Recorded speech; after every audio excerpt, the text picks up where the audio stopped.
Hey everyone, welcome to another episode of Renton Reflects. For most films, they at least have a purpose of what to contribute to society, whether if it's to entertain, to bring laughter, to inspire people, to be artistically expressive, or to leave a very poignant message. However, there are a few films that make it one to question what exactly their purpose is. This film is one of those bizarre cases. So, where do I even begin in describing this movie? Well, let's talk about how it's structured.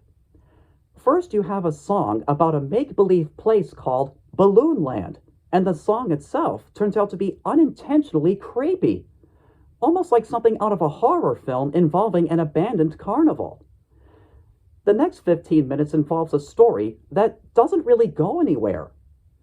In the story, a small boy named Sonny falls asleep while his mother tells him a bedtime story, and he enters the dream realm of Balloon Land, where he encounters unusual characters and locations, including a castle, under the sea, and the Old Wild West. The next 30 minutes involves a balloon parade that's practically a lame knockoff of Macy's Thanksgiving Day Parade. The next 5 minutes involves a guessing game that also goes nowhere, and finally, there's a repeat of the creepy song again, albeit in past tense. As I was watching the film, certain questions were running through my mind, a lot more of them than there were clear answers. First of all, what exactly was this movie's purpose? To promote some parade balloons, perhaps? Well, the filmmakers must have done a very poor job if that were the case. I couldn't find much information regarding the making behind the film, but I have a theory that the filmmakers had no idea how to put the parade balloons on film and make it work. So, they just decided to do whatever they wanted to do with the balloons and hope that children would buy into it.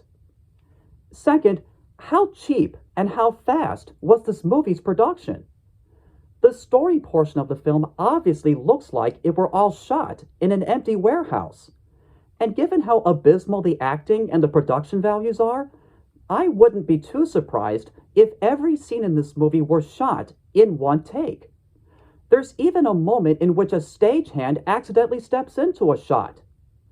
Legendary director Edward D. Wood Jr. could make better movies than this.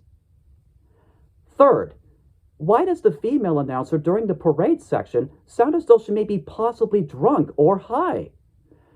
Sometimes whenever a particular balloon appears on screen, she gets a little overexcited in talking about it, though she doesn't seem to give a darn in giving any commentary on the non-balloon features of the parade, like the marching bands.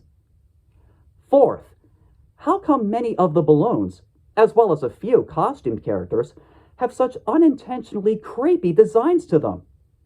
Even the Native Americans that are featured in the Old Wild West scene of the story are depicted in a stereotypically offensive kind of manner, with giant-sized mascot heads.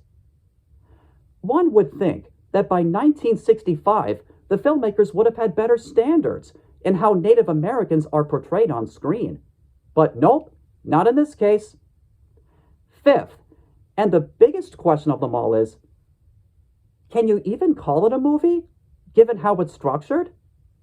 Technically, as a film, it is a series of images that provide the illusion of movement, yet there's no significant narrative flow between all of the segments. Not even a clear focus in its direction. This movie is so boring, so awful, and so creatively inept, it almost feels as though everything were made up on the spot. And it seems like the kind of movie that thinks children will watch anything, no matter how absurd. And that's just terrible. Do you want to know what the most surprising thing is? None of the cast and crew were given any screen credit, as if to say that they were so ashamed of their involvement that they didn't want their names attached to this horrible piece of celluloid. All in all, I'd say that fun in Balloon Land is not fun at all. On a scale between 1 and 10, I would definitely give this film a 1. If you want my advice, should you ever decide to check it out, I recommend watching it with the Riff Tracks commentary in the background, as it's probably the only way to get through it without losing too many brain cells. And that, ladies and gentlemen, concludes my review. Thanks for watching, and I'll see you next time.